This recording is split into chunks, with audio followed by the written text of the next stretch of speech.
know. So how would you compare Yellowstone to other parts of Houston? Because Houston is such a big city, so is it different or is it kind of the same?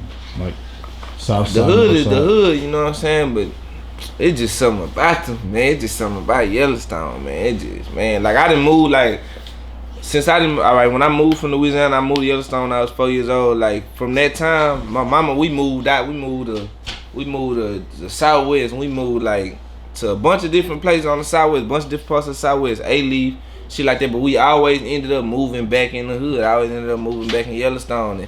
And like every time a nigga drift off away from Yellowstone, in my mind I want to go back. You know what I'm saying? Like right now, I don't stay out there right now. You know what I'm saying? But I still dip in and out or whatever. But like I always want to go back. Like I always say, man, when I move again, I'm moving close back to the hood. You know, when you from a certain hood or when you just period, like I'm gonna say like nothing like Yellowstone, nothing like Third Ward, nothing like the Hearn Clark. Like they do their own thing. Like if you go to each one of the different hoods, you gonna see niggas over there don't act the same as niggas in this hood over here. They gonna act like they got their own way, they got their own style of, you know, their own steez or whatever, doing how they you know carry themselves and stuff like that. So can't really compare it to too much.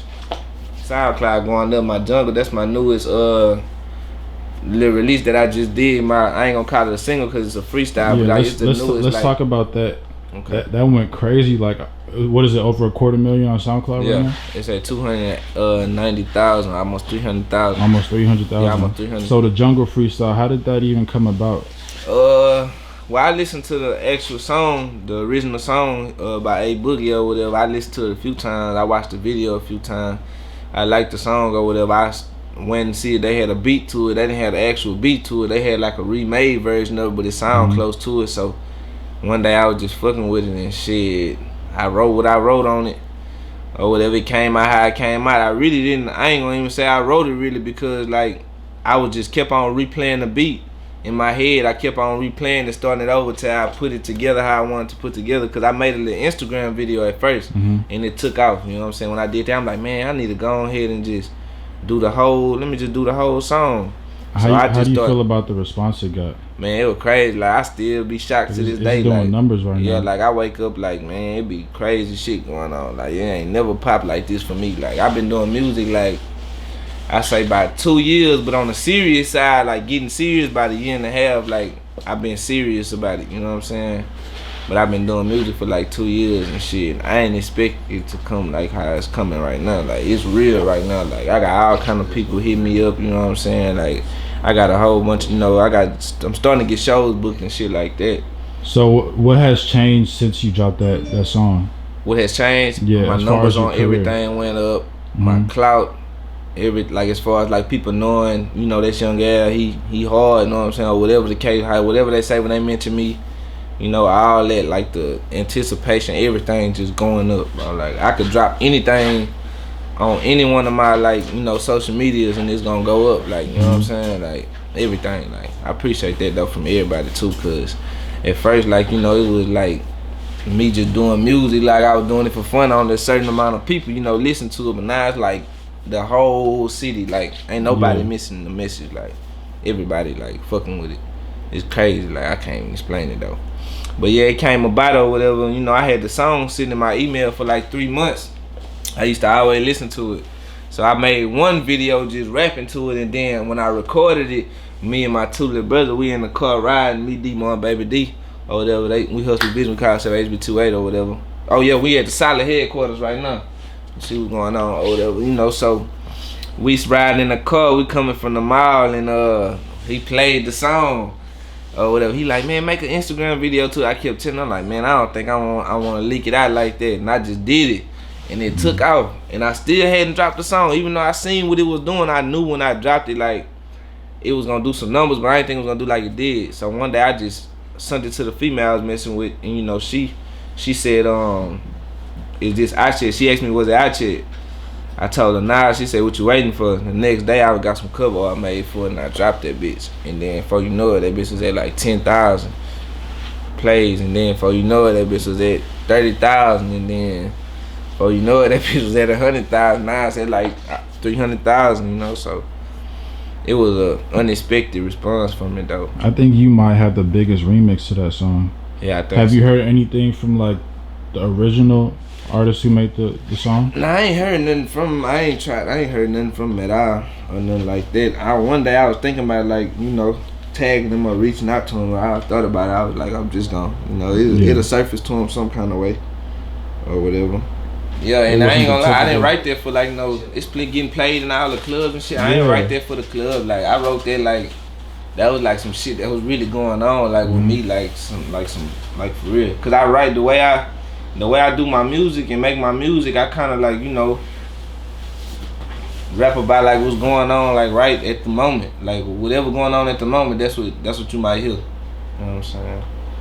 But I touch a lot of people, you know, like a lot of people discovering me too, like from all over, like, you know, just cause the content of it. Like I had recently had met with a woman named Miss Wendy Day, or whatever. You know, she have a big name or whatever. You know, she inked Master P them deal and Cash Money deal and shit like that. Got all them they record deals. Like, you know, had assisted them with doing it or whatever. And she a good woman. She flew all the way from Atlanta to come meet me or whatever. You know, somebody that had linked me up with her. You know, somebody I had met named Let's See, he linked me up with her or whatever. And, you know, we went and sat down with him and, you know, chop game with him. And she told me how she instantly got attached to me or whatever. But I'm gonna keep in touch with her. I've been keeping in touch with her and stuff, talking to her here and there. You know, I'm gonna fly out to Atlanta, go see her, stuff like that, you know. But, yeah, shout out Miss Wendy Day. So, how do you feel about the Houston rap scene right now? Like, all the artists coming up? I ain't gonna lie, like, we got a nice little lineup right now. Like, when we coming up out of Houston, we got, like, it's some hard shit coming up out of Houston right now. Like, I ain't gonna lie, like, I feel like the light back on us for some reason. Like, I feel like it's back on us. Who do you like? Who you like right now? Out of Houston? Yeah, who are you looking at? Zeta Brick Boy. Who else live?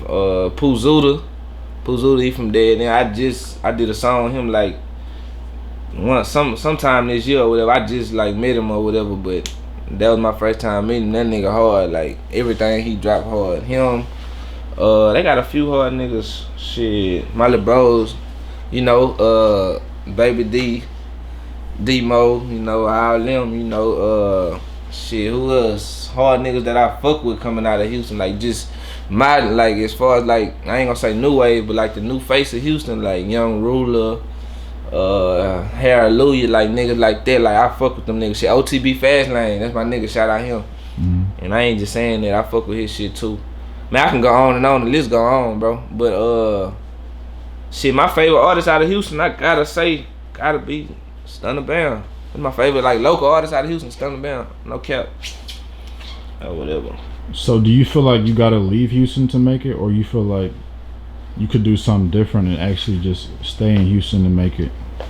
Because a lot of artists feel like they have to leave and come back after they blow up. I ain't gonna lie, I don't want to stay in Houston to make it. Like, I want to dip. You know what I'm saying? Like, I want to travel. I want to see other things. You know what I'm saying? Like, yeah. I know it's more to this shit than just Houston. Like, you know what I'm saying? Like, and I don't want to be stuck in this motherfucker doing music. I want to be like, I'm thinking global. I ain't thinking just Houston and just Texas. I'm thinking like 50 states. You know what I'm saying? That's how I'm thinking with it. You know, I think it's possible too, or whatever. I think it's possible. I think I got what it take. So who was one like I guess like a surprise, like that you were surprised that actually reached out to you after your Jungle Freestyle drop? Or not surprised, it was kind of like a shock, like you're actually doing your thing right now. Man, Kirko Bangs. Kirko, he reached out to me. Trinidad James, he posted my shit. I met him personally, like that nigga fell in love with me. He said I'm his best artist in Houston. I mean in Texas right now. I'm the best, you know, his favorite artist in Texas right now or whatever. Trinidad James, shout out Trinidad James and Kirko, cause they both reached out to me. You said you actually met Trinidad in person? Yeah, I met him in person. Like we went out and all that shit together. Like, did y'all meet before the song or after the song? We met after the song. We met after the song had did what it was gonna do already. Like they played it in the club and with the club we went at or whatever and when we got back in the car, he asked me like, that was your shit they played in there? I told him like, yeah, that's me. Like, man, I fuck with it. Like we made Dope Boy sauce, put it on the shout out Dope Boy. He set that up He made Dope Boy put that on.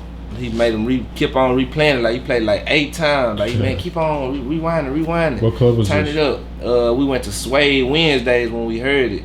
But we was on our way to like a strip club or something like that after the club that we had went to, and then he was in my ear talking to me like we in the back seat, we chopping game like this here. He telling me how some certain shit about the music and shit and what to watch out for and how my shit good, like how I got what it take to make it and shit like that.